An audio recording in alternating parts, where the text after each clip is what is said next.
जमीन पर मेहनत किए, पसीना बहाए, लहू बहाए, बलिदान दिए, आज कमल खिलाने का अवसर आया और मैं भारतीय जनता पार्टी का सिपाही के नाते अपने कमांडर के आदेश के अनुसार गठबंधन की राजनीति को लेके चलने के लिए हमने सम्राट चौधरी जी के नाम का प्रस्ताव किया है। बिहार में सीएम का खेल तो खत्म हो गया, अब मंत्री का खेल शुरू हो गया है। जो भी लोग इसके पहले मंत्री थे उन लोगों की भी धड़कन बढ़ी हुई है। जो लोग मंत्री परिषद की रेस में थे उनकी भी धड़कनें बढ़ी हुई है।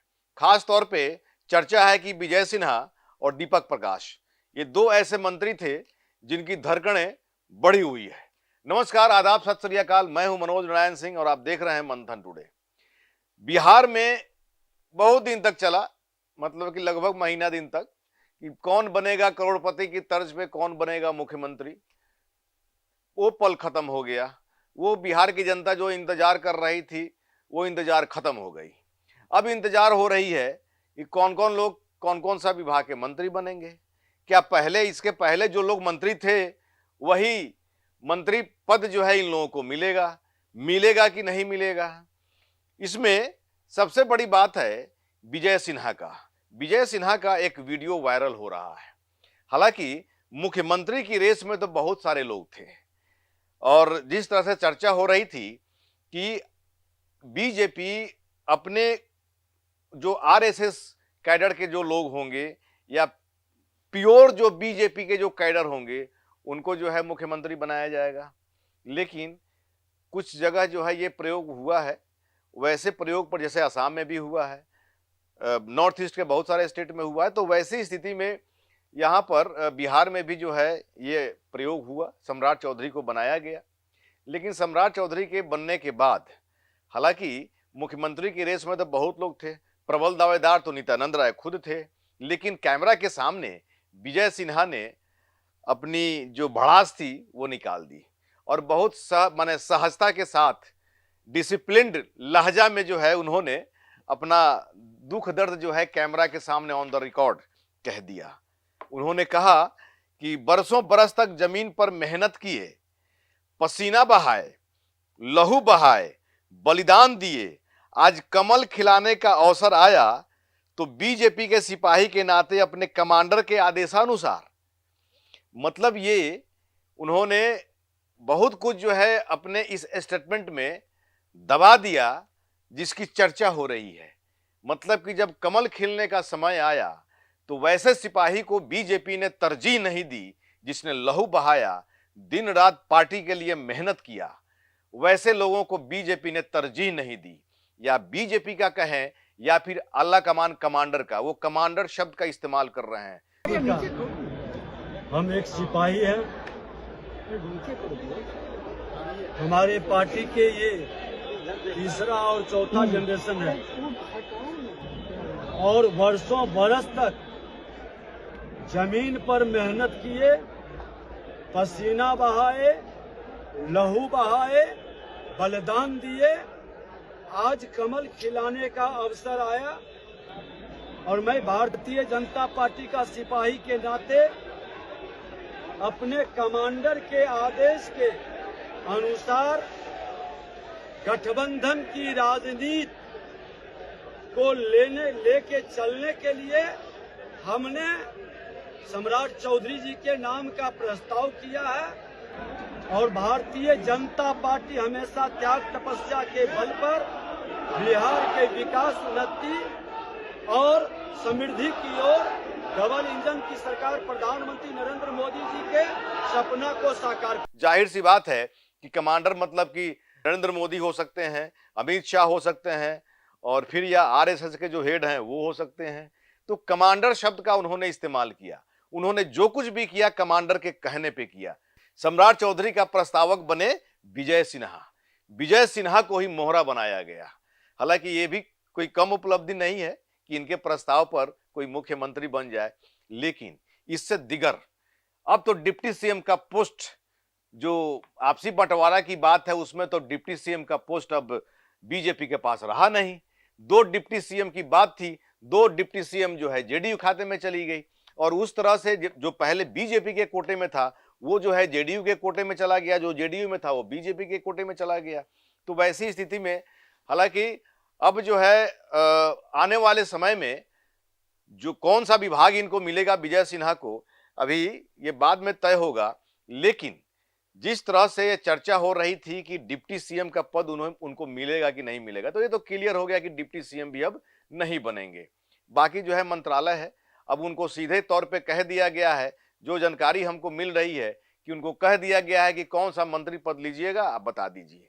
हालांकि इस नए मंत्रिमंडल में बहुत जो है बैलेंस कर करके जो है चलने की बात हो रही है और विभाग का जो बंटवारा हुआ है, मतलब कि जो इम्पोर्टेंट खास तौर पे फिनांस और विकास संबंधी जो भी विभाग है वो जो है जेडीयू के खाते में दिया गया है। 29 विभाग जो है सम्राट चौधरी सीएम जो है उनके पास है।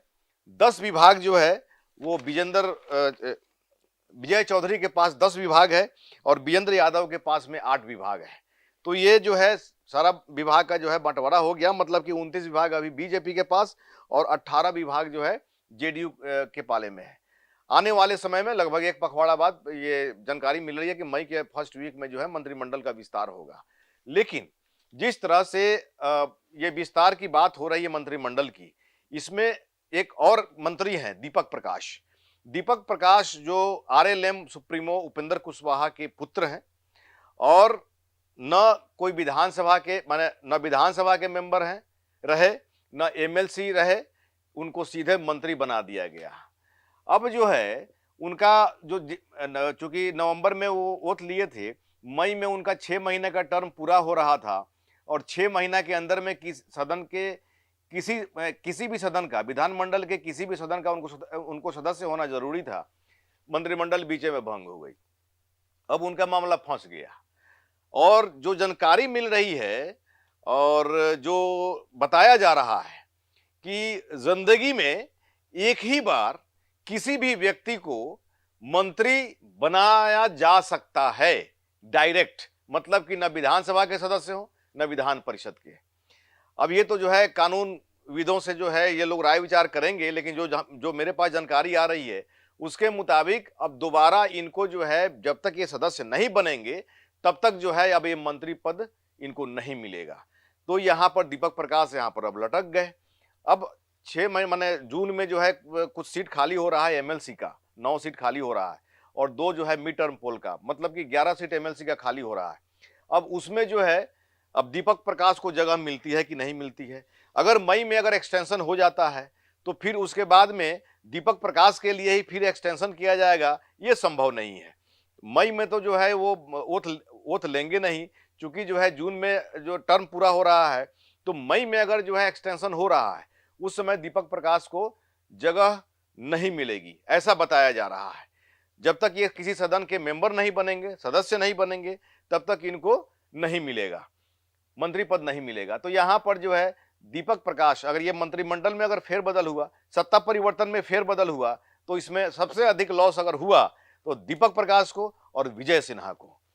अब आने वाले समय तक का इंतजार करिए, कैसे कैसे अब परिस्थितियां बदलती है, कैसे कैसे जो है मिजाज बदलता है। लेकिन ऐसा कहा जा रहा है कि सम्राट चौधरी का प्रयास है कि वो सामंजस्य बैठाकर जेडीयू और माने सारी जो भी सहयोगी पार्टियां हैं, सारी सहयोगी पार्टियों में सामंजस्य बैठा करके आगे का मंत्रिमंडल का विस्तार करेंगे और काम में कैसे तेजी होगा। जैसे ही शपथ ग्रहण किया उसके बाद में सीएम ऑफिस पहुंचे, वहां पर उन्होंने अधिकारियों से बात किया और अधिकारियों से को जो है उन्होंने साफ तौर पर डायरेक्शन दे दिया कि कौन सा उनको स्टाइल पसंद है काम करने का, किस पर काम करना है। और जो भी उन्होंने डायरेक्शन दिया उसमें बहुत महत्वपूर्ण जो है डायरेक्शन ये था, जमीनी स्तर पर जनता का जो भी प्रॉब्लम है उसको समाधान करना होगा, जमीनी विवाद को प्राथमिकता देनी होगी। हालांकि उनका तो जो है बहुत सारा है कि फाइल जो है लटका करके नहीं रखें, भ्रष्टाचार से समझौता नहीं किया जाएगा, भ्रष्टाचार को खत्म करिए, तो ये सब बातें हैं। लेकिन जो सम्राट चौधरी ने मीटिंग किया और मीटिंग में जो उन्होंने अधिकारियों को डायरेक्शन दिया, जाहिर सी बात है काम करने का उनका स्टाइल जो धार है वो उन्होंने बता दिया कि किस तरह से काम करेंगे। लेकिन ऐसा बताया जा रहा है कि मंत्रिमंडल के विस्तार में भी वो जो है सामंजस्य बैठा करके आपसी जो भी सहयोगी पार्टियां हैं उसमें सामंजस्य बैठा करके वो चलेंगे, और ये सम्राट के लिए बहुत बड़ी चुनौती भी होगी।